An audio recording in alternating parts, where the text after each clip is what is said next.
এই শোনো না, আমাদের অন্ধবিশ্বাস চ্যানেলটি যারা এখনো সাবস্ক্রাইব করেননি, প্লিজ সাবস্ক্রাইব করে দাও।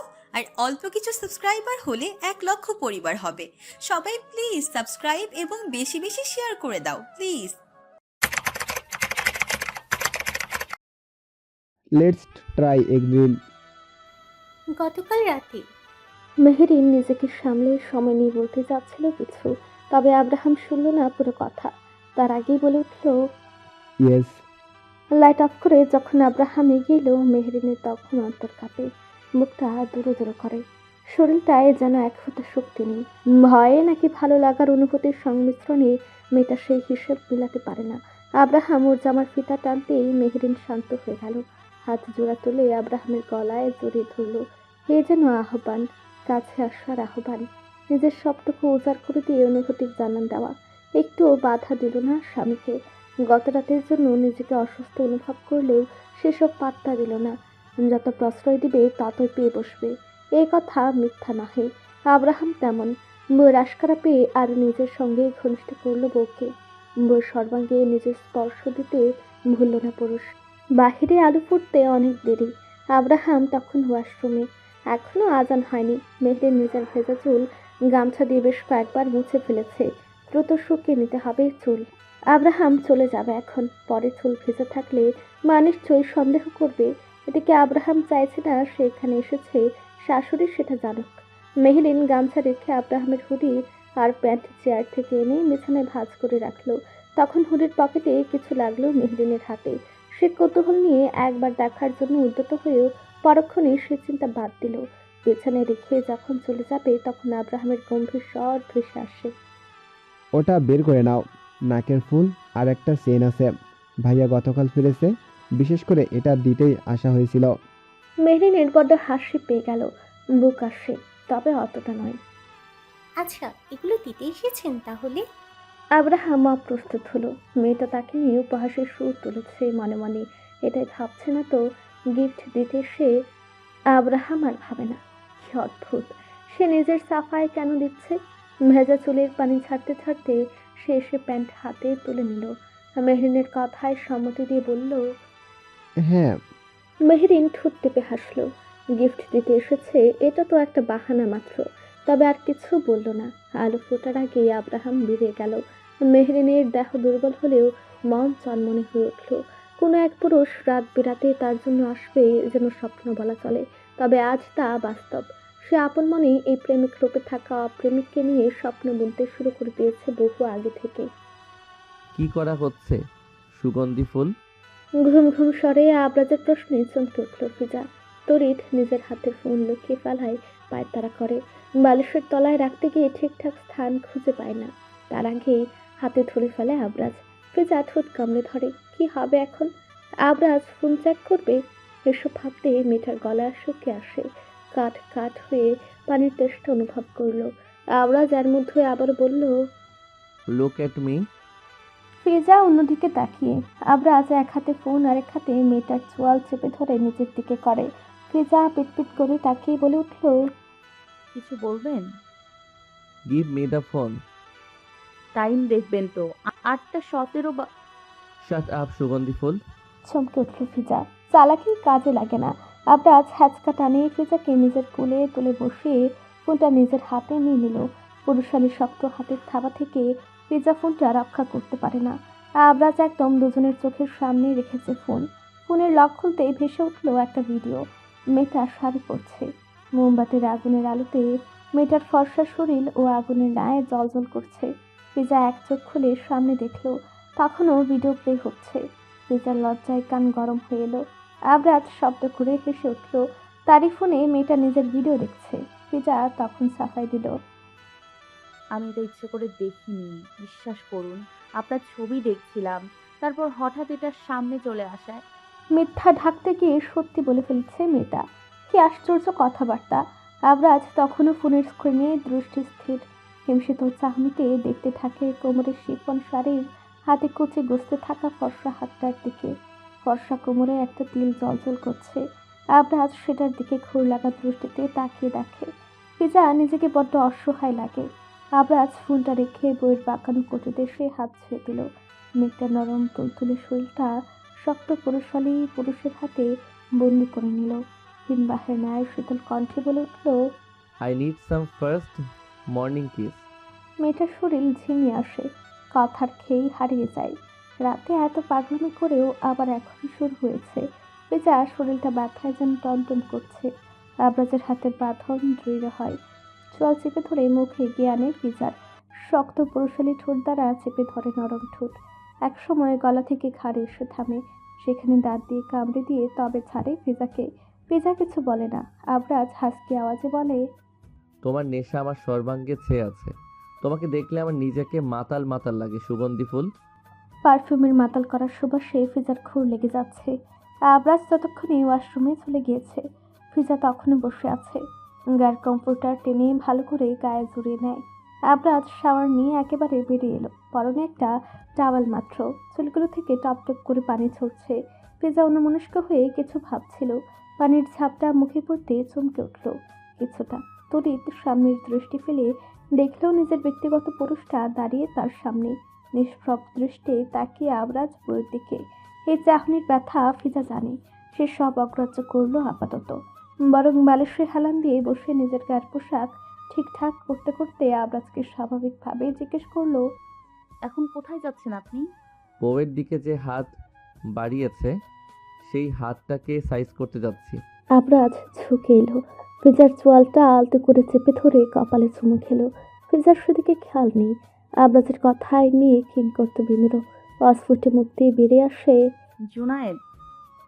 আবরাজের আলগোছে চোয়াল চেপে রাখা হাতের বাঁধন দৃঢ় হলো। বিছানায় এক হাত রেখে ফিজার কোমরের নিচে এক হাত রাখলো। আচমকা এই হ্যাচকা টানে ফিজার দেহটা নিজের সাথে ঘনিষ্ঠ করলো। চক্ষু গরম করে চাইলো বইয়ের দিকে, যেন চোখ দিয়ে ভস্ম করে দিতে চাইলো। চোয়ালে চাপ প্রয়োগ করে ক্ষুব্ধ কণ্ঠে বলে উঠল, আই এম সেইং, শুয়োরটার নাম তুমি মুখে নিবে না সুগন্ধি ফুল, গট ইট? এহেন কঠোরতায় ফিজার দেহ মন কম্পিত হলো। চোখ পিটপিট করে তাকাতেই আবরাজ ওর গলার দিকে টপসটা আবারও টেনে নামিয়ে নিল। ফিজার চোখে একবার সেদিকেও দৃষ্টিপাত করে, তবে টুর শব্দ করে না। নাম মুখে নেওয়াতে এমন করেছে, না জানে এখন জুনায়েদ কবিরের হয়ে সাফাই দিলে কি করবে। চুপ থাকা শ্রেয় মনে হলো, তবে তার চেয়ে বেশি যেটা ভাবাচ্ছে, জুনায়েদ এখন কোথায়। আবরাজ নিশ্চয় এত সহজে জুনায়েদকে পেয়ে যাবে না। ফিজার ভারত মুখের দিকে তাকিয়ে আবরাজের দৃষ্টি শীতল হলো। কিছু সময় শান্ত দৃষ্টিতে চেয়ে রইল বইয়ের আলাভোলা মায়াবী মুখটার দিকে। তারপর চোয়াল ছেড়ে বইয়ের এলোমেলো চুলে হাত ছোয়ালো। কিছু না বলে আবারও কপালে ঠোঁট ছুঁয়ে দিয়ে উঠে চলে গেল। ফর্মাল শার্টের উপর ওয়েস্ট কোটটা পরে ব্লেজার হাতে নিয়ে কক্ষ ত্যাগ করলো। একবার পেছনে তাকালো না পর্যন্ত। এত ধমকাধমকি করে একবারও সরি বলল না। ফিজার মন রাগে অভিমানে টইটুম্বর হয়ে আবারও শুয়ে পড়ল। উঠে যে ফ্রেশ হবে সেই ইচ্ছে শক্তিটুকু আপাতত নেই। শরীর দুর্বল, সাথে এই আবরাজ খান নামক পুরুষটার কথায় সে মর্মাহত। জুনায়েদের শরীরে হাড়গুলো ভেসে উঠেছে এই কয়দিনে। পেটের দিকে পাঁজরগুলো দূর থেকে অনায়াসে গোনা যাচ্ছে। চোখ মুখ শুকিয়ে গর্তে চলে গিয়েছে, চোয়ালটা নেতিয়ে পড়েছে। বলিষ্ঠ দেহটা নিয়ে যা কোনো নারীকে বিছানায় নিয়ে আসার জন্য যথেষ্ট ছিল। এখন আকর্ষণীয় এই শরীরের করুণ অবস্থা। হাতের চকচকে ট্যাটুটার অবস্থা জীর্ণ শীর্ণ হয়ে ধূসর দেখাচ্ছে। পরিপাটি চুলগুলোর অবস্থা এলোমেলো। ধূসর রঙের চোখ জোড়ার মণিটা বড্ড ক্লান্ত। আবরাজের শান্তি লাগে, তবে বুকে আগুন জ্বলছে। কিসের আগুন হয়েছে? বইয়ের দিকে নজর দিয়েছে। আবরাজের ব্লেজারটা সাবির হাতে নিয়ে দাঁড়িয়ে আছে। আবরাজ কফির মগে বেশ তৃপ্তি নিয়ে ঠোঁট বসিয়ে চুমুক দিচ্ছে আর জুনায়েদকে দেখছে। মানুষ একবার ভুল করলে ক্ষমা করা যায়, ছাড় দেওয়া যায়, কিন্তু কতবার সেই মহান ব্যক্তির রোল প্লে করা যায়? আবরাজ যেন ক্লান্ত। জীবনে কখনো যা সে করেনি, বইয়ের কথা ভেবে ভেবে সেভাবে চলার চেষ্টা করছিল, তবে কিছুতেই তাকে সেভাবে চলতে দিচ্ছে না পরিস্থিতি বলো আর কিছু বেইমান মানুষ নামক কীট বলো। জুনায়েদ তবু একটু নুয়ে পড়েনি। কি কঠোর দৃষ্টিতে আবরাজের পানি চেয়ে। আবরাজ কফিটা শেষ করে একজন গার্ডের হাত থেকে একটা হকি স্টিক হাতে তুলে নিল। সেটা নিয়ে গাড়ির সাথে ঠেস দিয়ে রাখলো। ওয়েস্ট কোটের বুকের দিকের একটা বাটন খুলে শার্টের হাতা গুটিয়ে কোণের উপর সুন্দর করে ভাঁজ করে রাখলো। গাড়ির সাথে রাখা হকি স্টিকটা আবার হাতে তুলে লম্বা লম্বা কদম ফেলে এগিয়ে গেল শক্তপোক্ত মেঝেতে পড়ে থাকা জুনায়েদের দিকে। আবরাজ নিজের কেবিনে বসে, সামনে অনেকগুলো ফাইল। বেশ লম্বা সময় ধরে সে অফিসে আসেনি। আব্রাহাম এবং মিলন খান যদিও এদিকটা সামনে নিয়েছে, তবু আবরাজের কাজের যেন শেষ হচ্ছে না। আবরাজ ফাইল দেখতে দেখতেই সাব্বির কেবিনে প্রবেশ করলো, হাতে টিফিন। আবরাজ দেখেই বুঝে গেল বউ তার বাড়ি থেকে লাঞ্চ পাঠিয়েছে। হাতে মধ্যমা এবং তর্জনী আঙ্গুলের ফাঁকে প্যান স্পিনিং করতে ব্যস্ত। সে খুব গভীর মনোযোগ দিয়ে কিছু ভাবছে। সাব্বির খাবারের বক্সটা নিয়ে গিয়ে সেন্টার টেবিলের উপর রাখলো। এরপরে সে আবরাজের সামনে দাঁড়িয়ে বলে উঠল, বাড়ি থেকে খাবার এসেছে স্যার। আবরাজের প্রতিক্রিয়া নেই কোনো। সে তখনও কিছু ভেবে চলেছে, দৃষ্টি তার সাব্বিরের দিকে স্থির। সাব্বির ফুরকে গেল, জিহ্বা দিয়ে ঠোঁট ভিজিয়ে নিল। বেচারার বইয়ের সাথে আজ ঝামেলা হয়েছে। এরপর জুনায়েদের ব্যবস্থা করলো। এখন আবার স্যারের এই মুড, মহা মুশকিল। কি যে ভাবছে স্যার, সেসব ভেবে সে হয়রান। একটু আগে বাসায় যাওয়া গেলে বইয়ের রাগটা ভাঙাতে সুবিধা হতো। সাব্বির নিজেকে ধাতস্থ করে বলল, স্যার আপনি কি কোনো কিছু নিয়ে চিন্তিত? বুঝলে সাব্বির, আই থিঙ্ক তোমার ম্যামের জবটা করা ইম্পর্টেন্ট। বাসায় থেকে কি জগা খিচুড়ি যে রাধে বলা যায় না। সাব্বির ভাবনায় পড়ে গেল। কিসের কথা বলছে সে? যা ভাবছে এমন কিছুর ভয় কি স্যারও পাচ্ছে? যদিও আবরাজ খান ভয় পাওয়ার মতো মানুষ নয়, এতদিনে সে এটা ঠিকই বুঝে গিয়েছে। আবরাজ গা থেকে ব্লেজারটা খুলে রাখলো। সাদা শার্টের উপর কালো রঙের ওয়েস্টকোট। শার্টে আবৃত থাকা শরীরের ভেতর হাতের পেশিগুলো ফুলে ফেপে উঠেছে। আবরাজ ওয়াশরুমে যাওয়ার পর সাব্বির খাবার রেডি করতে ব্যস্ত হলো। নিঃসন্দেহে স্যারের বইয়ের হাতের রান্না সুস্বাদু হবে। যদিও সাব্বিরের এখনও ফিজার হাতে রান্না খায়নি, তবে খাবার দেখে এটুকু অনুমান তো করাই যায়। আবরাজ বেরিয়ে সে সোফায় বসলো। সাব্বির চলে যাওয়ার জন্য উদ্যত হলো। আবরাজ তখন বলে উঠল, তোমার চোখ মুখ কেমন লাগছে কেন? Anything wrong? সাব্বির কণ্ঠ খাদে নামিয়ে বলল, স্যার তিহার সাথে একটু ঝগড়া হয়েছে রাতে। Very bad Sabbir. বউয়ের সাথে ঝগড়া নয়, শুধু রোমান্স হবে। অনলি থ্রিল, ভালোবাসা আদান প্রদান হবে। Got it? পুরুষটার বাচন ভঙ্গি দেখে মনে হচ্ছে খুব দক্ষ সেই বিষয়ে। কত সুন্দর করে পরামর্শ দিচ্ছে। ভাবখানা বড় গুরু গম্ভীর। সাব্বির হতভম্ব, তবু মাথা ঝাঁকিয়ে সায় দিল আবরাজের কথাই। বাড়িতে যখন আবরাজ ফিরল, ফিজা তখন শাশুড়ি আর মিষ্টির সাথে বসে গল্প করছে।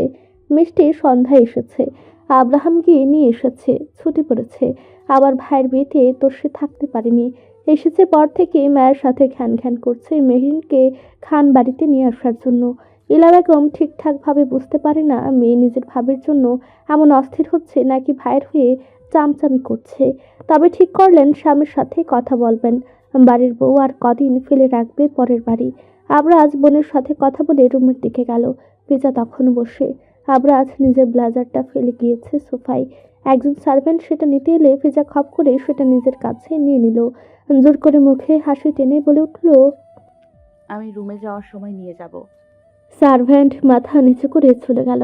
আব্রাহাম একবার আর চোখে ফিজার শক্ত করে ধরে রাখা ব্লেজারটার দিকে তাকিয়ে আবারও দৃষ্টি ফিরিয়ে নিল। ফিজা গুটগুটি পায়ে উঠে রুমের দিকে অগ্রসর হলো। মা মেয়ের কথাবার্তা তখনও চলছে। আব্রাহাম ফোন নিয়ে বসে আছে। মিলন খান অনেক পরে এলো। এসে মেয়ের পাশে বসলেন, মেয়ের সাথে সময় নিয়ে আড্ডা দিলেন। আব্রাহাম এর মধ্যে একবার উঠে ডাইনিংয়ের দিকে গেল। নীলা বেগম তখন বললেন, আপার সাথে কথা বলে অনুষ্ঠানের ডেট ফিক্সড করে নিয়েন আপনি। মিলন খান মেয়ের থেকে দৃষ্টি ঘুরিয়ে স্ত্রীর দিকে দৃষ্টিপাত করলেন, তবে কিছু বললেন না তিনি। আপন মনে কিছু ভাবতে ভাবতে নিজের রুমের দিকে চলে গেলেন। মিষ্টি মায়ের কোলে মাথা রেখে শুয়ে পড়ল। বাবা মা দুজনেই শৌখিন। তাদের মধ্যে কখনো সে নিজের এতটুকু বয়সে ঝগড়া ঝামেলা মন কষাকষি হতে দেখেনি। তবে মা ইলা মাঝে মধ্যে অভিমান করেন। মিলন খানের কাজ নিয়ে ভীষণ অসন্তুষ্ট থাকেন তিনি। সারা বছর শহরের বাহিরে দেশে বিদেশে ঘোরাঘুরি সব নিয়ে তাহার একটু অভিমান হয় বটে। তবে মিলন খান স্ত্রীর মন বুঝে। সময় পেলে কত আহ্লাদীপনা যে করেন স্ত্রীকে নিয়ে তার হিসেব নেই। এই তো গত বছর কত বড় করে ওয়েডিং অ্যানিভার্সারি সারপ্রাইজ দিলেন। প্রায় এমন সব সারপ্রাইজ তিনি স্ত্রীকে দিয়ে থাকেন। আবরাজের কোমরে জড়ানো শুভ্র টাওয়েল যেন শুভ্র রঙের এক খণ্ড মেঘ। উদর থেকে বুকের খাজ লক্ষ্য করতে রমণীর হৃদয়জ কেঁপে উঠল। দৃষ্টি সংবরণ করে সাথে নিজেকে আড়াল করে নেওয়ার একরকম প্রয়াস করল। তুমি অফিস যাচ্ছ না কেন? আজ 6 মাসের অধিক সময় হয় ফিজা অফিস যাচ্ছে না। যখন আবরাজের সাথে জার্মানিতে চলে গেল, এরপর আর যাওয়া হয়নি। তবে মিলন খান তো ফিজার সাথে এ ব্যাপারে কথা বলেছেন এবং ফিজার অনুপস্থিতিতে মেহরিনকে জবটা দেওয়া হয়েছে। কিন্তু আজ হঠাৎ করে কেন আবরাজ এমন প্রশ্ন করছে? ফিজা কিছু বলার আগে আবারও পুরুষটার গর্জন শোনা গেল। Answer me. সকালের কারণে এমনিতেই ফিজা রেগেছিল, এখন আবার চিল্লাচ্ছে। ফিজা নিজের হাতে থাকা ব্লেজারটা মুচড়ে ধরে ছুঁড়ে ফেলল বিছানায়। দৃষ্টি নত করে বলল, মাসের শুরু তো সবেমাত্র, কাল থেকে জয়েন করব। কণ্ঠ কেমন নিস্তেজ। আবরাজ তবু এই ব্যাপারে কিছু বলল না। সে কাপড় চেঞ্জ করে বেরিয়ে গেল রুম থেকে। ফিজা ঘুরে দেখল খাবার সময় হয়েছে, অথচ তাকে বলল না পর্যন্ত একবার। এমন তো কখনো আবরাজ করে না। ফিজা মনে মনে কথাটা ভেবে একটু না অনেকটাই হতভম্ব হয়ে গেল।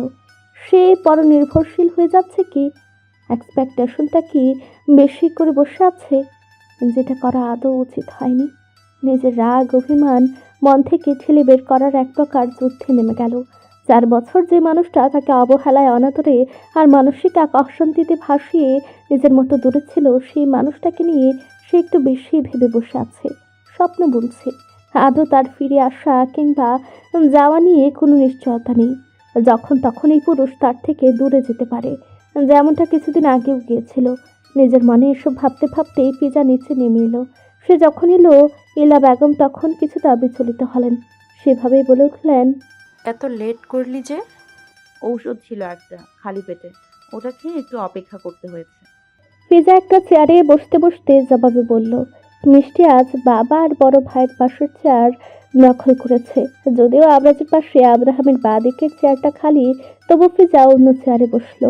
ইলা বেগম ফিজার প্লেটে ভাত তুলে দিতে দিতে শাসানোর ভঙ্গিতে বললেন, কি যে করিস, আগে খেয়ে নিবি না?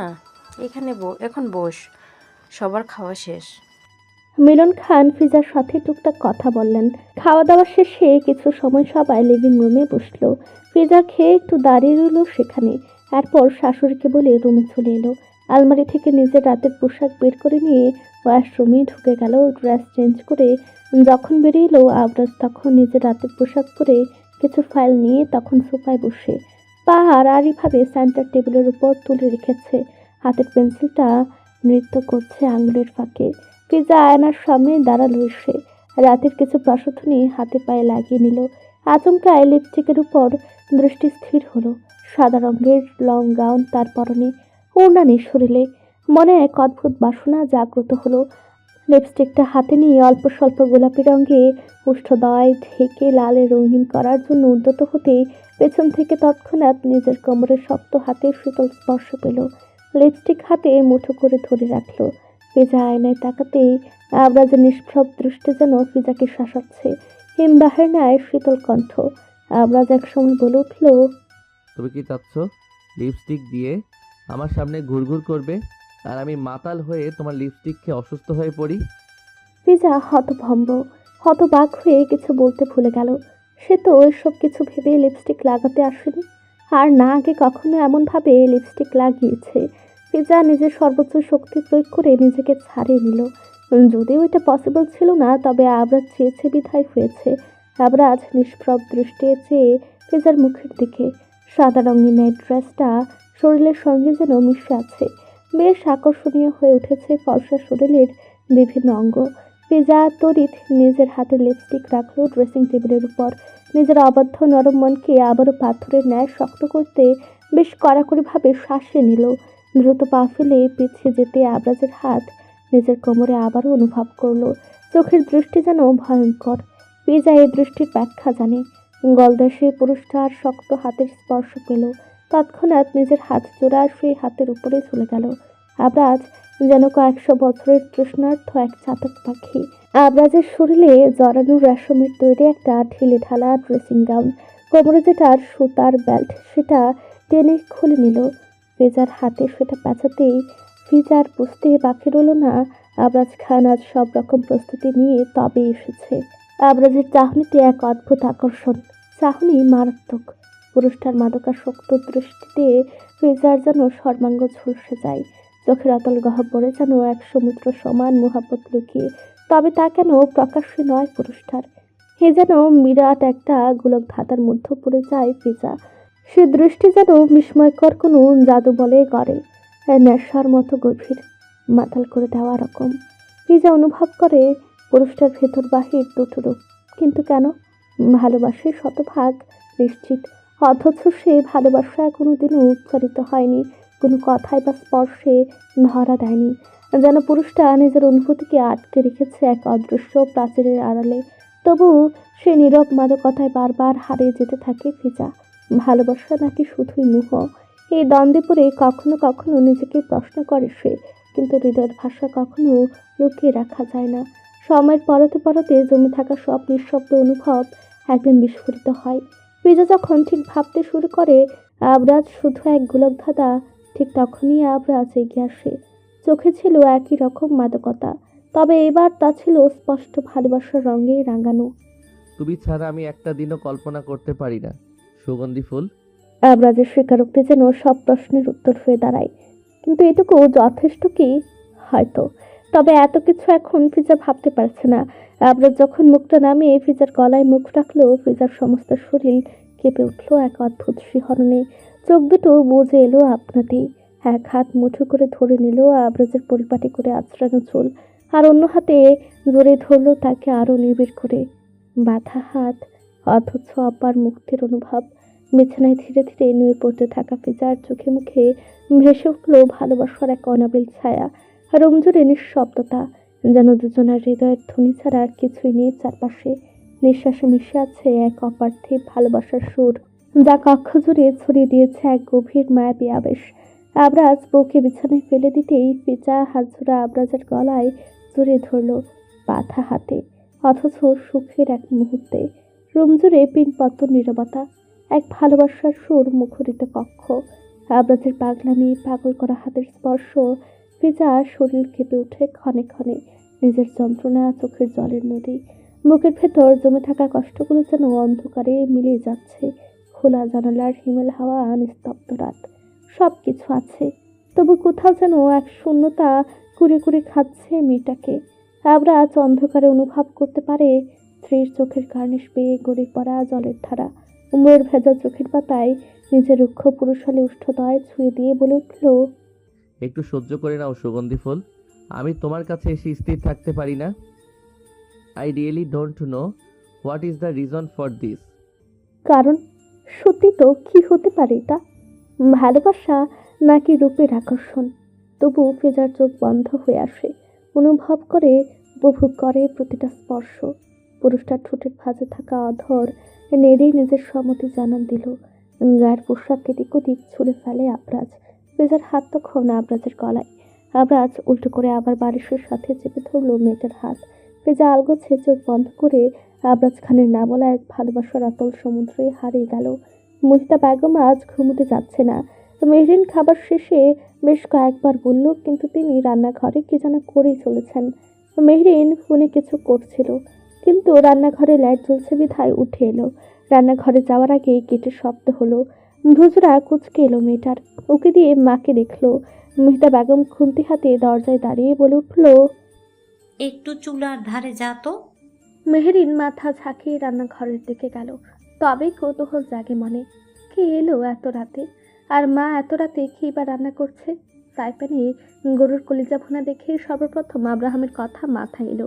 রেস্টুরেন্টের স্মৃতির পর্দায় স্পষ্ট হয়ে উঠল সেই রাতের সুন্দর এক মুহূর্ত। সোফার ঘরে নিজের মায়ের আর স্বামীর কথোপকথন তার স্মৃতিচারণে ব্যাঘাত ঘটালো। অদ্ভুত শীতল এক স্রোত বয়ে গেল শরীর জুড়ে। কয়েক মিনিটের মধ্যে ফিরে এলো মুহিতা বেগম। কিছু পলিথিন ব্যাগ রাখলো, এরপর ফ্রিজ থেকে একটা ছোট পাতিল বের করলো। লেবুর শরবত সেই পাতিলে, গ্লাসে ঢেলে আবারও ছুটলেন সোফার ঘরে। মেহরিন পেছন পেছনে শুয়ে রান্নাঘরের দরজায় দাঁড়িয়ে উকি দিল। আব্রাহাম সোফায় বসে, পেছনটা স্পষ্ট দেখা যাচ্ছে। ছোট ছোট চুলগুলো ফর্সা, মাথায় ঘাড় দেখা যাচ্ছে। গায়ে লাল রঙের একটা শার্ট। মেহরিনের চোখ নিভে আসে, মোটেও শার্টের কালার নিয়ে নয়। একবার শাশুড়িকে না বলে নিষিদ্ধ রাতের বাদল ধারা মাথায় নিয়ে আসে, তো একবার বউকে না বলে গরমে কাঠ খুঁটটা হয়ে চলে আসে। তাতে তার কি, এতে তার কি আসে যায়? মেহরিন তপ্ত শ্বাস ফেলে চুলার কাছে ফিরে এলো। বাটিতে তরকারি আর প্লেটে ভাত নিল। আর মধ্যে আবার মহিতা বেগম ফিরে এলো। আরও কয়েক পদ তরকারি নিলেন, মাছ মাংস, বেশ হরেক রকমের আয়োজন। কিন্তু করলো কখন এত সব? মেহরিন থম মেরে দাঁড়িয়ে রইল। মহিতা বেগম সব নিজে নিয়ে গেল। পানি নিতে এসে তিনি বলে উঠল, যা, রুমে যা। এরপর তিনি আবারও হন্তদন্ত হয়ে ছুটলেন। আব্রাহাম খেয়ে তো এসেছে, তবে শাশুড়ির মন রক্ষার্থে অল্প কিছু খেতে বসলো। মেহরিন ওড়নাটা মাথায় দিয়ে বেরিয়ে এলো। রুমে যাওয়ার আগে মিনমিন করে সালাম দিল। আব্রাহাম এক পলক শীতল চাহনি নিক্ষেপ করলো মেয়েটার দিকে। একটা ঢিলেঢালা গেঞ্জি আর প্লাজো পরনে, ওড়না মাথায় দেওয়া। দৃষ্টি নত করে নিল আব্রাহাম, তবে সালামের উত্তর করলো না। খাবারে বসে সে, তবে বিড়বিড় করে ঠিক আওড়ালো, গাধা মেয়ে কোথাকার। মেহরিন রুমে ফিরে গেল। আব্রাহাম খাওয়া শেষে শাশুড়ির সাথে কি নিয়ে যেন বেশ সময় নিয়ে আলোচনা করলো। মেহরিন একটু একটু শুনল। খুব সম্ভবত বউ নিয়ে যাওয়ার জন্য তাদের মধ্যে কথাবার্তা হচ্ছে। আব্রাহাম রুমে এলো প্রায় ঘন্টা খানেক বাদে। মেহরিন ঘুমে ঢুলঢুল করছে। আব্রাহাম খেয়াল করেনি, ভেবেছে এমনি শুয়ে। শার্টের বাটন খুলতে খুলতে বিছানায় বসে যখন হাত ছড়িয়ে বসে বলে উঠল, গরম অনেক মেহরানি। মেহরিনের ঘুম তৎক্ষণাৎ পালিয়ে গেল যেন। তড়িৎ শোয়া থেকে উঠে বসলো, মনক্ষুণ্ণ হলো বটে। বিত্তশালী এই পুরুষের এমন সাধারণ পরিবেশে মানিয়ে নিতে একটু নয় অনেকটা বেশি কষ্ট হচ্ছে এটা বলার অপেক্ষা রাখে না। সে এদিক ওদিক কিছু খুঁজতে খুঁজতে বলল, আপনি বসুন, আমি বাতাস করি। আব্রাহাম মেহরিনের আচানক ঘুম ঘুম স্বর ঝট করে ধরে ফেলল। ঘাড় বাঁকিয়ে মেয়েটার পানে চাইল।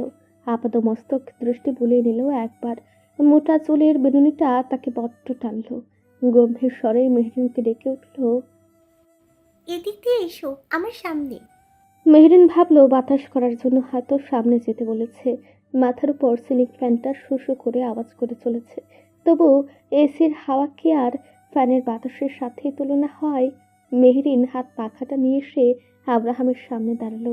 হাত এদিক ওদিক দুলিয়ে বাতাস করতে লাগলো। আব্রাহাম সঙ্গে সঙ্গে বাত সাধলো। ঘুর লাগা হিমশীতল গভীর চাহনিতে মেয়েটাকে কাবু করে নিল। আব্রাহামের পুরুষালী ঠোঁটের স্পর্শ মেহরিন কানের পিঠে পেল। শরীরে শিহরণ হলো অসহ্য। হাত থেকে পাখা মেঝেতে পড়ে গেল। মেহরিন আব্রাহামের হাতের উপর একটা হাত রেখে কিছু বলতে যাচ্ছিল, তবে আব্রাহাম তার আগেই মেয়েটার হাত নিজের হাতের ভাঁজে নিয়ে অধৈর্যরা চেপে ধরল। নরম তুলতুলে ওষ্ঠপুট মুখে ভরে দীর্ঘ এক অধর চুম্বনে ভরে তুলল বোধকে। গলায় ঘাড়ে অজস্র অবাধ্য বিচরণ মেয়েটার মুখে খেয়ে হারিয়ে ফেলল। সমস্ত কথা কণ্ঠনালী রোধ করে। আগে বলনি কেন, বেয়াদব মেয়ে মানুষ। হঠাৎ এমন কথায় মেহরিনের বন্ধ চোখের পাতা জোড়া আরো খিচে এলো। সে তো বলতে চাচ্ছিল, তবে সময়টা তো দিল না এই পুরুষ। এখন আবার ধমকাচ্ছে। মেহরিনের কান্না পেয়ে গেল। একটুতেই কেঁদে ফেলার স্বভাব বোধ হয় এ জন্মে যাবে না। ক্রন্দনরত স্বরে নাক টেনে বলল, আমি বলতে চাইছিলাম আপনি যাওয়ার পরই সেদিন। You mean? মেহরিন পুরো কথা সম্পূর্ণ করার আগে আব্রাহাম বলে উঠল। মেহরিন আবারও মাথা নেড়ে জবাব দিল, আজকে 3 দিন। আব্রাহাম ধীরে মেয়েটার শরীরের উপর থেকে উঠে বসলো। গায়ের শার্ট ঠিকঠাক করে প্যান্টের বেল্ট লাগিয়ে নিল। মেহরিনের গেঞ্জিটা ঠিক করে দিয়ে এলোমেলো চুলে হাত রাখলো। বেনুনি কাঁদতে কাঁদতে গরুগম্ভীর স্বরে বলল, দীর্ঘ 28 বছর কোনো নারীর সঙ্গ দেয়নি। এ বলিষ্ঠ সুঠাম দেহেও কম নারী আকৃষ্ট হয়নি। তবু আমি কিংবা আমার মন ওইসবে সায় দেয়নি। You are lucky girl Mehrin Siddiqui. What not, তুমি আমার মতো একজন শূদ্র সুপুরুষ পেয়েছ। আবরাজ 8টার দিকে রেডি হয়ে বেরিয়ে গেল। পিজা বিছানায় শুয়ে তখনও শরীর দুর্বল, উঠতে ইচ্ছে করে না। তবে অফিস যাওয়ার জন্য যে আবরাজ বলে গেল সেটাও বা অমান্য কিভাবে করবে? তাছাড়া তার যোগ্যতা আছে, লেখাপড়া করিয়েছে মা অনেক কষ্ট করে। তাহলে সে কেন বসে বসে খাবে? বিছানা ছাড়তে বেশ কষ্ট হলো। তবু শাওয়ার নিয়ে রেডি হয়ে নিল। নিচে এসে নাস্তার টেবিলে আবরাজের দেখা পেল। সাথে মিলন খান, মিষ্টি, ইলা বেগম, সাব্বির কিছু নিয়ে তাদের মধ্যে পুরো দমে আলোচনা চলছে। পিজার কথার টোন শুনে একটু দেরি হলো না, সবাই কিনে আলোচনায় মেতেছে। মনটা বেশ ফুরফুরে হলো। মিলন খান ওকেও কিছু বিষয় জানালো। শুধুমাত্র তো অনুষ্ঠান খান বাড়িতেই করতে যাচ্ছেন তিনি। ফিজা এমনিতেই কিছু বলল না, তবে নিজের বাবার রেখে যাওয়া আর মায়ের সাধ্য অনুযায়ী যা পারে তিনি করবেন এমন ইঙ্গিত দিল। মিলন খান বুঝলেন, মেনে নিলেন। মুহিতা বেগমের সাথে কথা হয়েছে, ব্যাস এখন শুধু বউ নিয়ে আসতে পারলেই হয়। এর মধ্যেই ফিজা আর নাস্তা প্রায় খাওয়া শেষ। তখনই মিলন খান হঠাৎ জিজ্ঞেস করলেন, তুই কি বাড়িতে যাবে? না তো বাবা, আমি অফিস যাচ্ছি। But why? মিলন খানের ভ্রুজোড়া টান টান করে উঠল। চশমার উপর দিয়ে ভ্রুজোড়া কপালে উঠে গেল। ফিজা আবরাজের দিকে এক পলক দেখল। পুরুষটা মনোযোগ দিয়ে খাবার খাচ্ছে। দিন দুনিয়া যেন ভুলে গিয়েছে সে। ফিজা সেদিক থেকে দৃষ্টি সরিয়ে মাথা দুলিয়ে বলল, বাড়িতে বসে থেকে কি লাভ? অফিস গেলে তো একটু সাহায্য করা যাবে আপনাদের। আমরা মরে যাইনি, বাড়িতে থাকো, রেস্ট করো। কিছুদিন আগেই না কত বড় অ্যাক্সিডেন্ট হলো। মেয়েটার উপর দিয়ে কি ভয়াবহ ঝড় বয়ে গেল। এখন আবার অফিস করবে। তাছাড়া এটার প্রয়োজন নেই। এখন তারা 3 বাপ বেটা রয়েছে। পুত্রবধূকে দিয়ে কাজ করাতে তিনি নারাজ। ইলা বেগমও চায় না ফিজা অফিস করুক। যদি প্রয়োজন পড়ে অবশ্যই করবে, তবে এখন আর না। সবার অমত। আবরাজ কিছুই বলল না এখানে। নাস্তা শেষ হতেই পা চালিয়ে স্থান ত্যাগ করলো। ফিজা পুরস্কার যাওয়ার পথে অপলক তাকিয়ে রইল। মেহরিনের অসুস্থতা জানার পর আব্রাহাম আর একটু জোরাজুরি করেনি। এটা ভাবলেই দেহ মন পুলকিত হচ্ছে। মেহরিন নামের ভাগ্যবতী রমণীর। সত্যি সে ভাগ্যবতী? হয়তো। অত কিছু ভাবছে না, কিছু নিয়ে ঘাটাঘাটি করছে না। যা সে দেখেছে সেটাই গলাধঃকরণ করছে। এ যেন এক বিচিত্র দৃশ্য। এমন সাধাসিধে মানুষ কতটা ভালোবাসা পায় জানা নেই, তবে যা পায় তা কল্পনার বাইরে থাকে। এটা এতটাই বিস্ময়কর হতে পারে, হয় জীবন বদলে দেয়, না হয় জীবন বদলা নেয়। এখানে দুটো হতে পারে জীবনে চলার পথে। মেহরিনের ভবিষ্যৎ জীবনে কি হবে সেটা ভাবে না মেয়েটা। আব্রাহাম যখন চলে গেল তখন মেহরিনকে বলে গেল, আজকে রেখে গেলাম, এটাই লাস্ট। এরপর একা একা মায়ের কাছে থাকার কথা ভুলেও মাথায় এনো না মেহুরানি। হে যেন ওয়ার্নিং কণ্ঠে অধিকার বোধ। মেহরিনের নাজুক নরম মন গলে পানি। কিছু ভাবে না, নেগেটিভ কিছু ভাবতেও ভালো লাগে না। হোক না, হচ্ছে যখন সব কিছুই পজিটিভ। খেয়ে মাত্র ঘুমিয়েছিল ফিজা। বিয়ের শপিং নিয়ে ঝামেলা নেই। আব্রাহাম বাইরে থেকে বউয়ের জন্য সব আনিয়েছে, আর আবরাজ বাড়ির সবার জন্য সেদিন আসার সময় শপিং করে এনেছে। মিষ্টিকে নিয়ে আজ সব প্যাকিং আনবক্সিং করেছে। তারপর দুপুরে খাবার খেয়ে শুয়েছে একটু আগে। চোখ লেগে এসেছিল, তখন ফোনটা বেজে উঠল। ফিজা বড্ড বিরক্ত হলো। ভ্রুজোড়া কুচকে ফোন রিসিভ করলো। অচেনা বিদেশি নাম্বার দেখে বিরক্তি চলে গেল। যখন প্রান্তের ব্যক্তি কথা বলতে শুরু করলো, ফিজার মুখ শুকিয়ে এলো। ফ্যাকাশে দেখালো সুশ্রী সুদর্শনের চেহারা। ঠোঁট দুটো তীর করে কাঁপতে লাগলো। ফোনটা কানে চেপে ধরে চুপ করে রইল, কিন্তু ফোন ততক্ষণে কেটে গিয়েছে। সেদিকে মেয়েটার খেয়াল নেই। যখন হুঁশ এলো, ফোন হাত থেকে আলগুচ্ছে নিচে পড়ে গেল। ফ্লোরে হাঁটু বেড়ে বসলো। হাঁটুর ভাঁজে মুখ গুছে এক সময় ডুকরে কেটে ফেললো মেয়েটা। নিঃশব্দ সে কান্না, কোনো আওয়াজ নেই। বুক ফাটা আর্তনাদ যেন। হৃদয় ভাঙার শব্দ যে শুনতে পাওয়া যায় না, বিশ্বাস ভেঙে যাওয়ার শব্দ যে শুনতে পাওয়া যায় না, তবু তার হৃদয় শান্ত হতে পারল না। কাঁদতে কাঁদতে পিপাসা পেল, ঠোঁট শুকিয়ে আসে। ঘন্টাখানেক সময় অতিবাহিত হওয়ার পর সে চোখের জল মুছে নিল। এরপর ফোনটা হাতে নিয়ে খুব দ্রুত হাতে কিছু খুঁজতে শুরু করলো। ইনস্টাগ্রাম অ্যাপে হন্যে হয়ে কিছু খুঁজে খুঁজে হয়রান হলো। জুনায়েদ কবির অ্যাকাউন্টটা অনেক খোঁজাখুঁজি করে পেল। গত 13 দিনে কোনো পোস্ট স্টোরি আসেনি এই আইডি থেকে। শেষ ঘুরতে গিয়ে যে পিকচার আপলোড করেছে সবই। ফিজার কপালে ঘাম জমতে শুরু করে। সব মিথ্যা হোক, মন প্রাণ দিয়ে চাইল, হায়, মানুষ যা চায় তাই যদি হতো তাহলে আর চেয়ে ভালো আর কি বা হতো। ফিজা ত্রিনাচ্ছন্ন জি নামের অ্যাকাউন্টটাও খুব সহজেই পেল। বেশ কিছু পোস্টে জুনায়েদ ত্রিনাকে মেনশন করে রেখেছে। সেখানে গিয়ে বিগত 15 দিনে ত্রিনার কোনো আপডেট পেল না। সে তপ্ত শ্বাস ফেলল। সে যা কখনো কল্পনাও করেনি তাই হয়েছে। কিন্তু কেন হলো এমন? সে তো এমন চায়নি। মানুষ যা ভাবে তা কখনোই হয় না, আর যা কখনোই কল্পনাও করে না সেটাই হয়। ফিজা ফোনটা রেখে কারোর না ঠিক করে জড়িয়ে নিল। তখন বিকেল। চুলগুলো হাত খোপা বেঁধে পানির গ্লাসটা হাতে তুলে নিল। ঢক ঢক করে পানি খেলো। পুরো গ্লাস খালি করে তবে ক্ষান্ত হলো মেয়েটা। আয়নার দিকে নিজের বিধ্বস্ত বিবরণ, মলিন চেহারার দিকে তাকিয়ে আটকে উঠল। ভেতর থেকে কেউ যেন বলে উঠল, তোর ভালোবাসায় ভুল ছিল না, কিন্তু যাকে ভালোবেসেছিস সে মানুষটা ভুল। ফিজা এই কথায় সহমত। আপনি আমার বিশ্বাস ভেঙেছেন বলে আমার একটু কষ্ট হচ্ছে না। আমার আফসোস হচ্ছে এটা ভেবে যে আমি আপনার মতো কাউকে ভালোবেসেছি, বিশ্বাস করেছি। ফিজার চোখ দিয়ে তখন জল গড়িয়ে পড়ে না, চোখে মুখে মেয়েটার এক আক্রোশ ঘৃণা। এই দৃষ্টির সঙ্গে পরিচিত হলে আবরাজ খান নিশ্চয়ই দুঃখে মরবে পুরো জিন্দেগি। এটা চায় না ফিজা। ভালোবাসার মানুষটার জন্য নিজের চোখে ঘৃণা কয়জন আনতে পারে? পারে না। ফিজা পারল, তবে চাইলো না এত সহজেই মানুষটার শাস্তি হয়। কঠিন ভয়ঙ্কর শাস্তি এই মানুষটার প্রাপ্য। অন্ধকার কক্ষে প্রবেশ করে আবরাজের ভ্রজরা কুচকে আসে, ঠোঁট কামড়ে ধরে ভাবে, বউ কোথায়? রাত অনেক হয়েছে, প্রায় 10টা। নিচে সবাই খাবার খেয়ে বসে আছে, বউ সেখানে নেই, খেতে যায়নি। তাহলে কোথায় আছে? আবরাজ গম্ভীর স্বরে ডেকে উঠল। সুগন্ধি ফুল, where are you? Please come baby. দৃষ্টিতে পুরুষটার কেমন অস্থিরতা, কোনো সারা শব্দ নেই বইয়ের। এদিক ওদিক দৃষ্টি বলে দেয়ালে সুইচ চেপে লাইট অন করলো। তৎক্ষণাৎ নজরে এলো ভেতরের ছোট রুমের দরজা খোলা। আবরাজ কৌতূহল বশে কদম ফেলে সেদিকে গেল।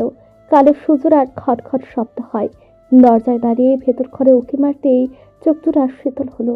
নিষ্প্রভ দৃষ্টে চেয়ে রইল শাড়ি পরায় মনোযোগী বের উন্মুক্ত বাঁকানো পটিদাসে। ফর্সা চিকন আঙ্গুল দিয়ে সে থাই গুজে দিচ্ছে শাড়ি। ভেতর থেকে এলোমেলো হতেই আবরাজ খানের জন্য বইয়ের এতটুকু আবেদনময়ী রূপ যথেষ্ট ছিল। স্থির বাজুরা চলমান হলো। ভয়াবহ এক ইচ্ছে শক্তি মাথা চারা দিয়ে উঠল। চোখের অতলে সব সময়ের মতো গভীর ভালোবাসা প্রকাশ পেল, তবে শব্দে নয়। এই এক রমণী যার জন্য আবরাজ খান সব কিছু ছেড়ে দিল।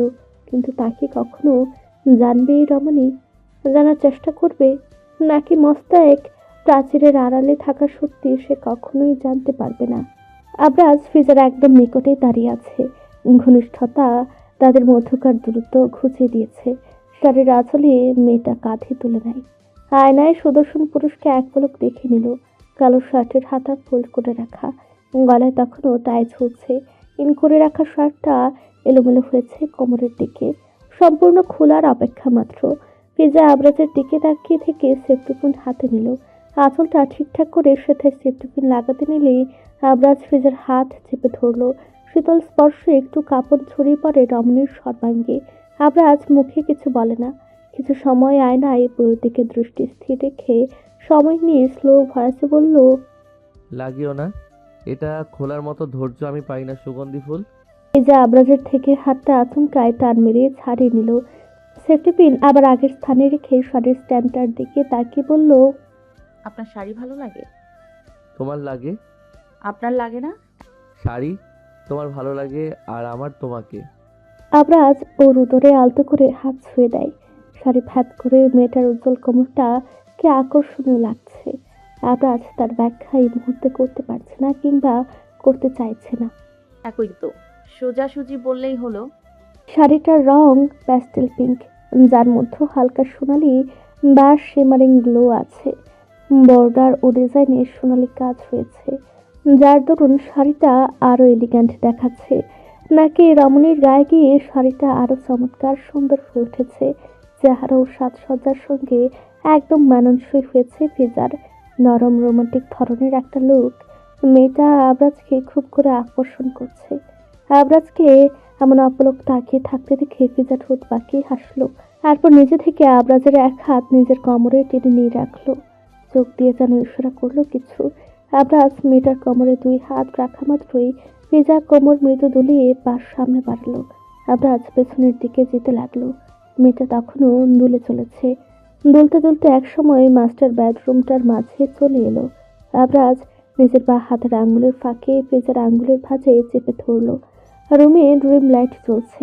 লাইটের আলোয় ফিজার শাড়িটা চকচক করছে, যার ফলে মেয়েটার মুখও জ্বলজ্বল করছে।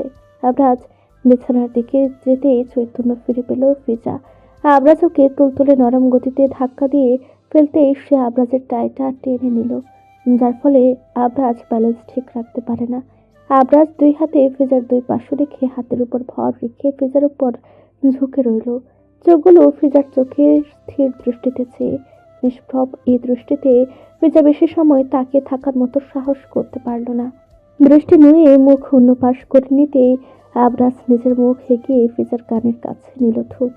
উষ্ণ নিঃশ্বাস কানে ঘাড়ে আছড়ে পড়তেই ফিজার শরীর জুড়ে শিহরণ বয়ে গেল। অস্থিরতা বেড়ে গেল। হৃৎপিণ্ডের অতিমাত্রায় ধুকপুক ধুকপুক শব্দ। সে বিরক্ত হয়ে চোখ বন্ধ করে নিল।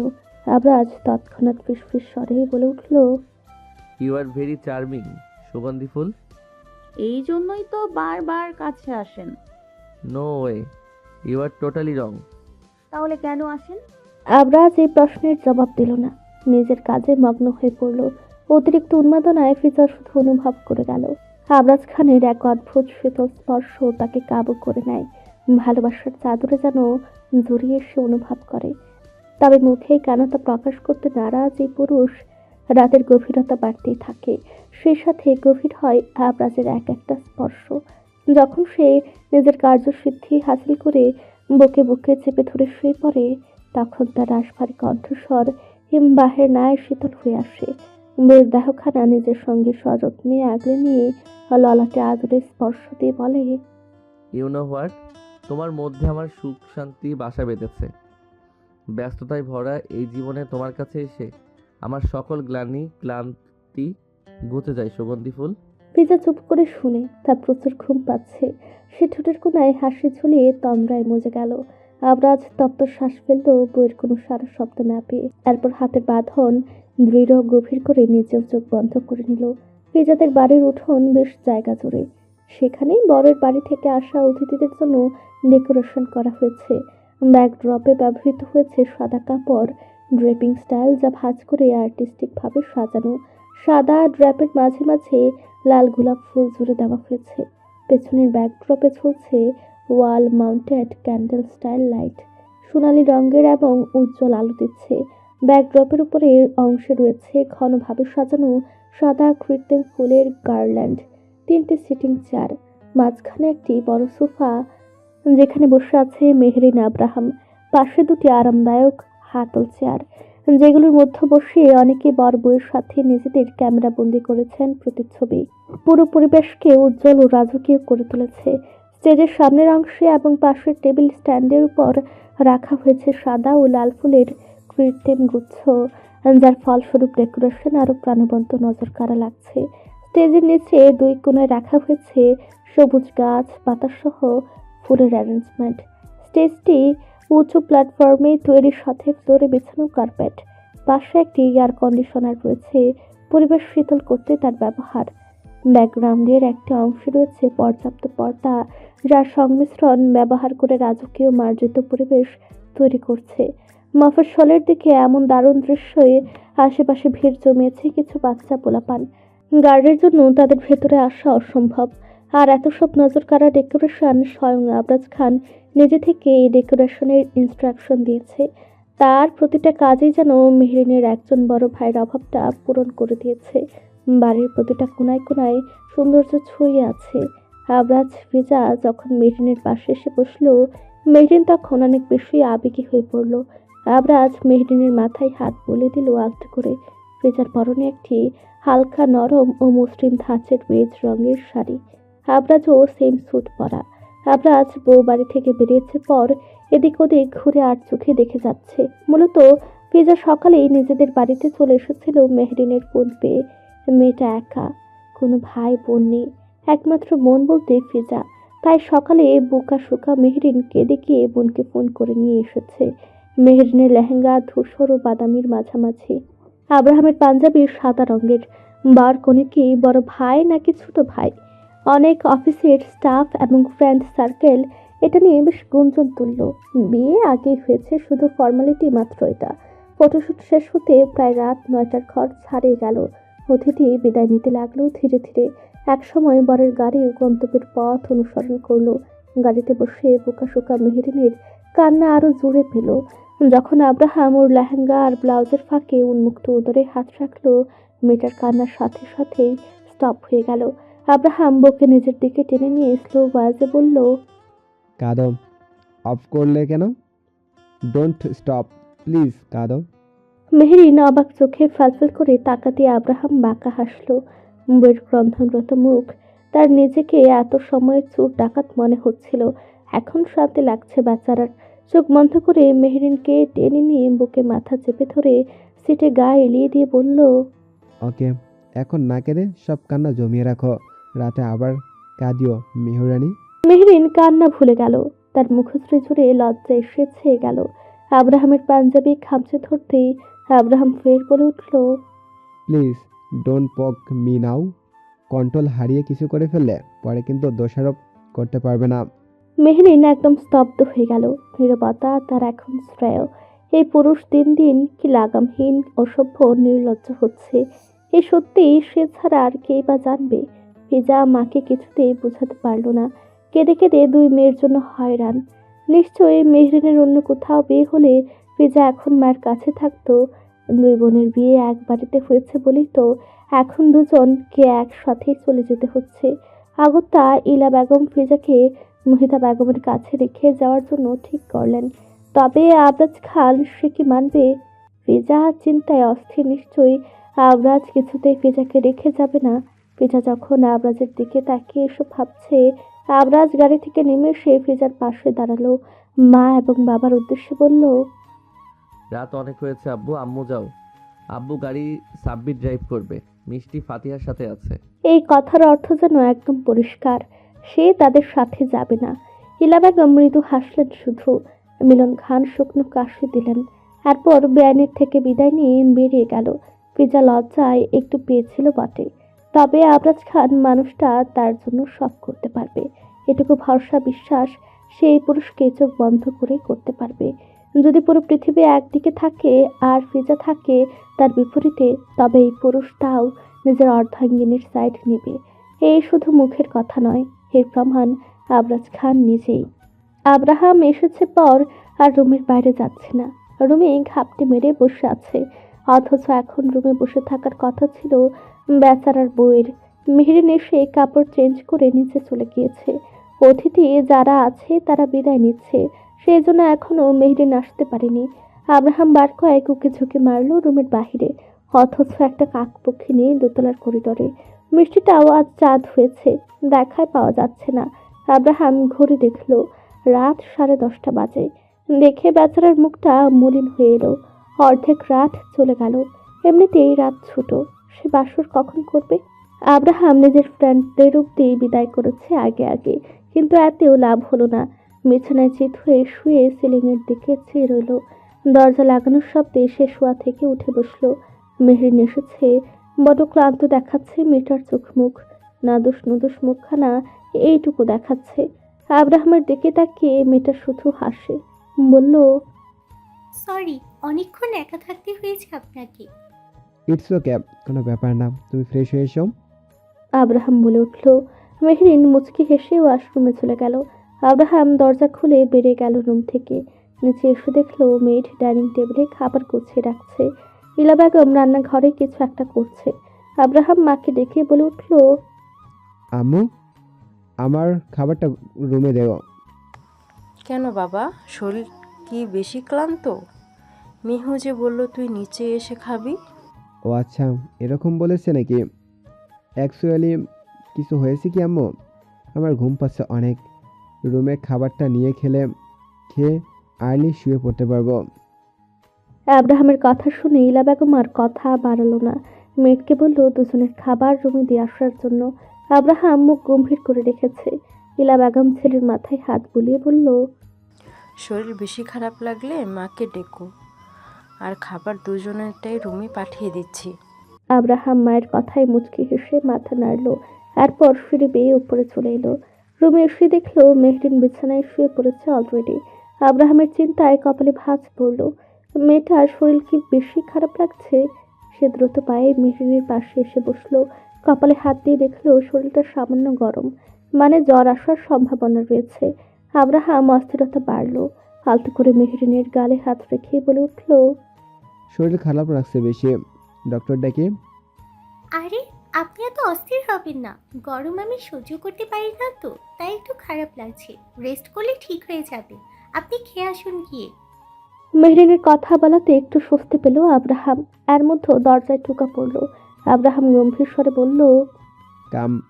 একজন মেয়েড খাবার নিয়ে এসেছে। আব্রাহাম নিজের কাছে নিয়ে নিল খাবারের ট্রে। বিছানায় রেখে গিয়ে দরজাটা বন্ধ করে এলো। এরপর মেহরিনকে শোয়া থেকে উঠে বসতে বলল।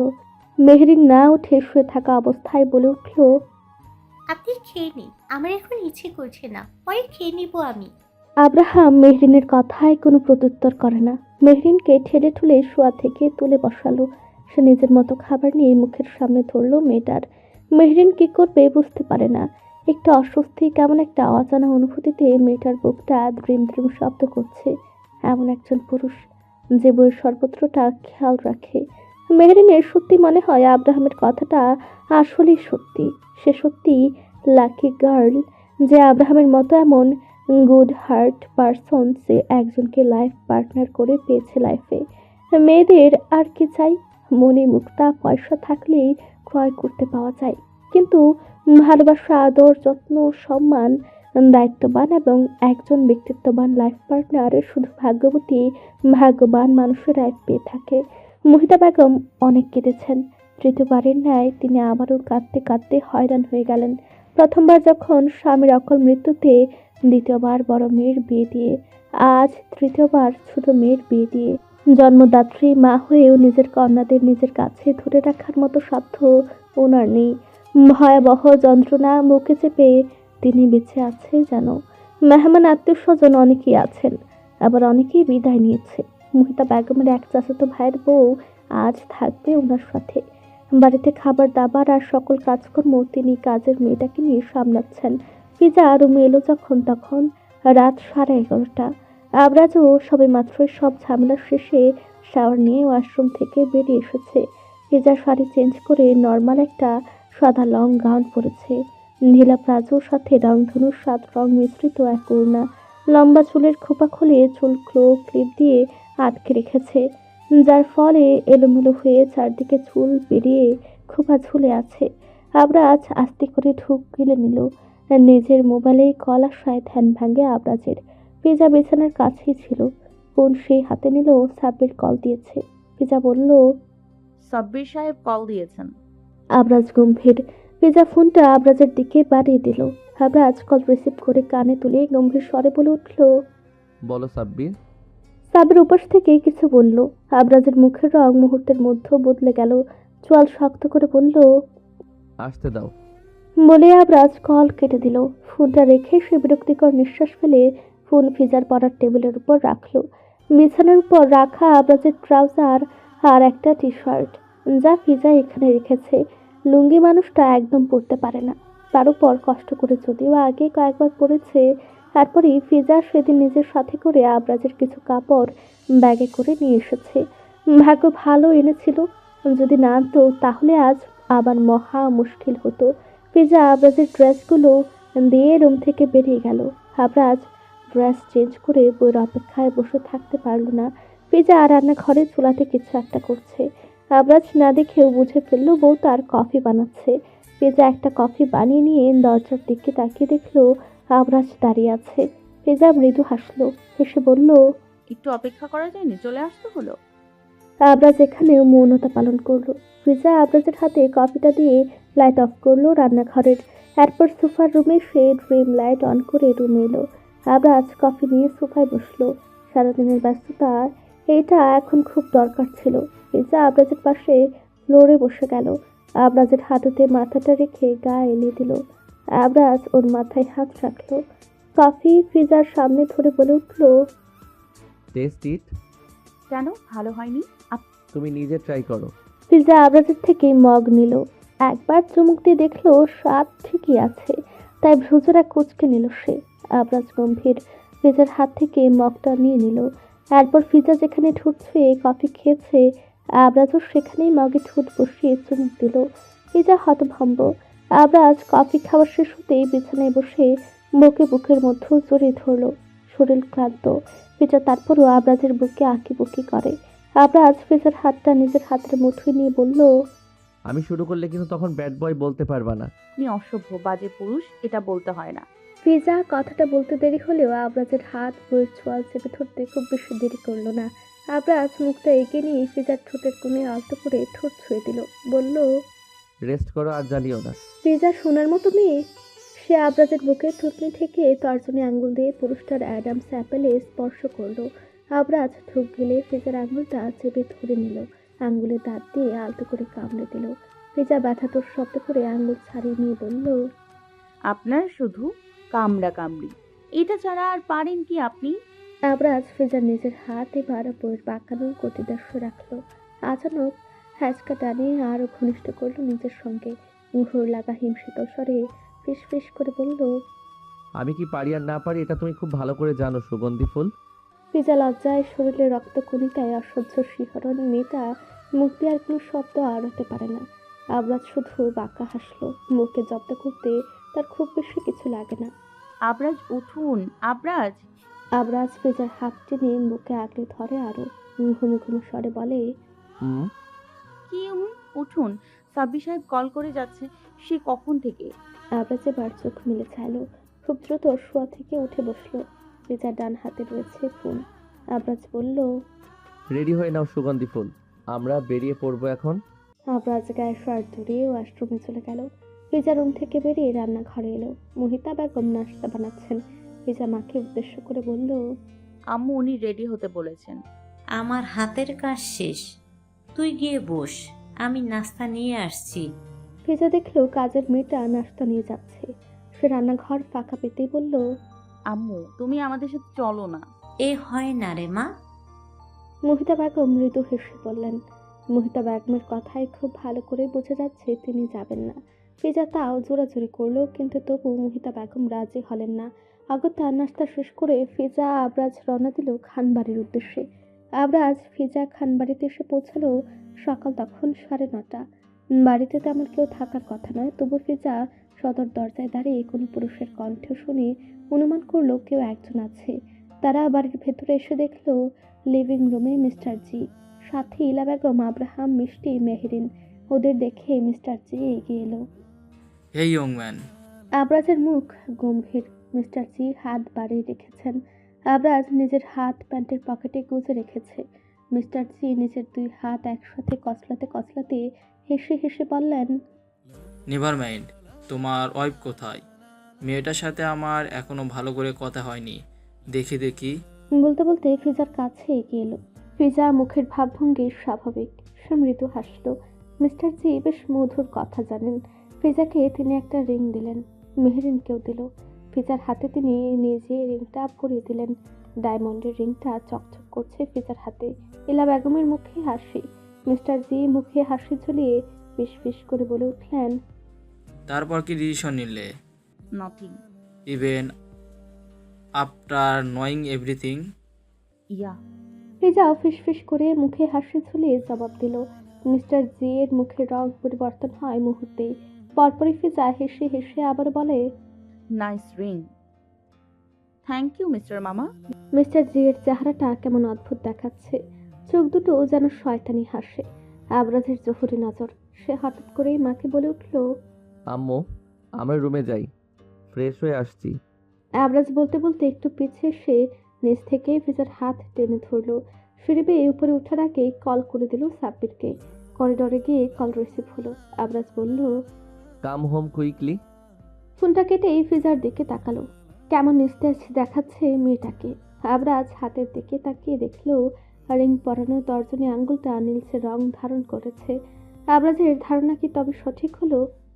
আবরাজের দুনিয়ায় উথাল পাথাল শুরু হলো। ফিজার হাত থেকে রিংটা রুমাল দিয়ে খুলে সেখানে পেঁচিয়ে রাখলো। কোলে তুলে দ্রুত রুমে নিয়ে এসে বিছানায় শুয়ে দিল। একজন মেয়েটকে কল করে গরম পানি চাইলো। পানি নিয়ে আসার আগে আবরাজ বেশ কয়েকবার সাবান দিয়ে হাতটা ধুয়ে দিল। মেয়েট পানি দিয়ে যাওয়ার পর আবরাজ সেটা কুসুম গরম পানি করে বইয়ের হাত ভালো করে ধুয়ে দিল। ফিজা তখনও বুঝতে পারছে না আবরাজ এমন কেন করছে। সে শুধু এটুকু বুঝে গিয়েছিল শরীরটা কেমন দুর্বল লাগছে। যখন মেহরিন আব্রাহাম সহ রুমে এলো, আবরাজ তখন বলল, গাড়ি বের করো ইমিডিয়েটলি, সাব্বির হসপিটাল কল করো, কথা বলো ডক্টরের সাথে। সাবির ব্যস্ত হয়ে তাই করলো। আব্রাহাম বেরিয়ে যায়। মেহরিন ততক্ষণে কেঁদে ফেলেছে। যদিও ফিজা এখন বিপদমুক্ত, তবু তার কান্না পাচ্ছে। আবরাজ যখন ফিজাকে কোলে তুলে গাড়িতে বসালো, গ্যারেজে তখন অনেক মানুষের ছায়া দেখলো। চোয়াল শক্ত করে শুধু সেদিকে তাকিয়ে দেখলো একবার। ইলা বেগম, মেহরিনও তাদের সাথে যাচ্ছে। ফিজার কন্ডিশন এখন অনেকটা বেটার। হসপিটাল থেকে বাড়ি চলে এসেছে সন্ধ্যায়। ইলা বেগম ফিজার সাথে সাথে আছে। মেহরিনও মনের সাথেই রয়েছে সে সকাল থেকে। আবরাজ সুযোগ বুঝে বাড়ি থেকে বেরিয়ে এলো। যখন নিজের গন্তব্যে এসে পৌঁছালো তখন রাত হয়েছে। অন্ধকার চারিদিকে। অন্ধকার ঘরে একটা বাল্বের নিচে চেয়ারে বাঁধা এক মানব মূর্তি। চারদিক থেকে গার্ড ঘিরে আছে সেই মানুষকে। একজন গার্ড একটা চেয়ার এনে দিতেই আবরাজ সেটাতে বসলো। শান্ত চোখে চেয়ে আছে সামনের পুরুষটার দিকে। শার্টের হাতা ভাঁজ করতে বলল, আমার ক্যারিয়ার, আমার জীবন থেকে কয়েকটি বছর, আমার সংসার, আমার সন্তান, এখন আমার ভালোবাসা, এই মেয়েটার কি দোষ বলতে পারবেন আপনি? মিস্টার জি মাথাটা উঁচু করে আবরাজের দিকে তাকালো। তিনি অসুস্থ। হসপিটাল থেকে পালিয়ে তিনি অনেক কাঠ খড় পরিয়ে আজ এখানে এসে পৌঁছেছিল, কিন্তু শেষ মুহূর্তে সে কোনো লাভ হলো না।